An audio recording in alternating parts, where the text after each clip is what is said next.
Ralph Rene, engaging and at times even charming, spent most of the last 20 years of his life denigrating what was perhaps the greatest achievement in all of human history.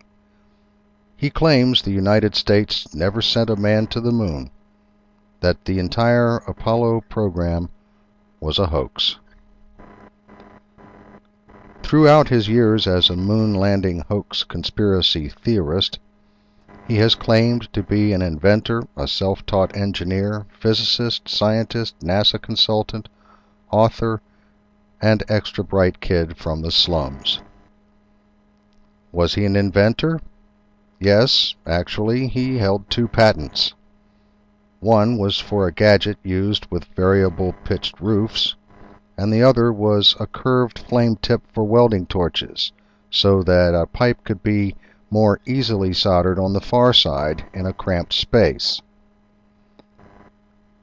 Was he an engineer?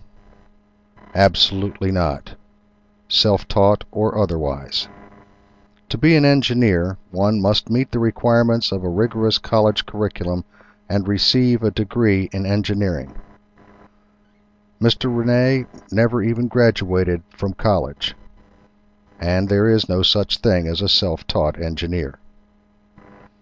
For the same reason, he could not honestly call himself a physicist either.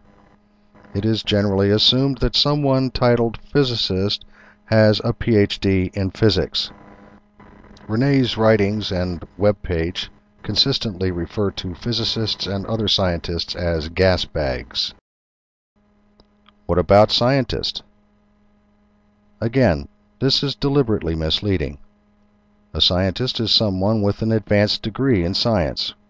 Rene's career as a blue-collar laborer does not qualify him to make that claim, no matter how much tinkering or reading he did. Was he ever a NASA consultant? Well, there's somewhat of an interesting story behind that. Rene had been a member of Mensa, and in their journal he wrote numerous articles in a column entitled One Man's Opinion, in which he was critical of the space program or science in general. Somehow, NASA made the mistake of including his name as a booster in one of their publications, and the Rand Corporation, mistakenly believing he was a credentialed expert, asked him to give his opinions on the space program. Rene got some valuable mileage out of these mistakes. His collaboration with the Rand Corporation was short-lived once they discovered the truth. But because of it, he felt he could call himself a NASA consultant. NASA and the Rand Corporation do not hire consultants who have never graduated from college. Ralph Rene was an author. I make frequent posts to Yahoo Answers, so I'm an author too. By posting this video, I'm now a filmmaker as well. But was Rene an author in the way that is usually perceived? Not really. He printed his books at home and published them and sold them himself on the internet. The book which launched him to woo-woo celebrityhood was titled NASA Mooned America.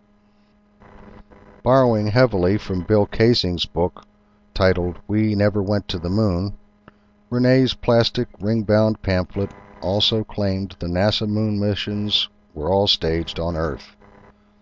This, along with the inflated credentials and consulting claim, earned him guest appearances as an expert in several dubious television productions, when he should never have been known as any more than that crazy recluse down the street who neighbors laughed about but quietly warned their children to stay away from. Incidentally, when Mr. Rene tried to title one of his early books giving the impression that it consisted of lectures given to Mensa, they threatened to sue him. Mensa eventually expelled him, which is why he is referred to as a former member. Please watch part 2 of this video tribute, in which several of Mr. Rene's outrageous claims are presented. Among them, examples of his lonely anti-science crusade in which he claims to have single-handedly discredited Einstein's theory of general relativity, Newton's universal law of gravitation, and even the value of pi. those are some pretty stunning achievements for someone who never graduated from college, even if he was an extra bright kid from the slums.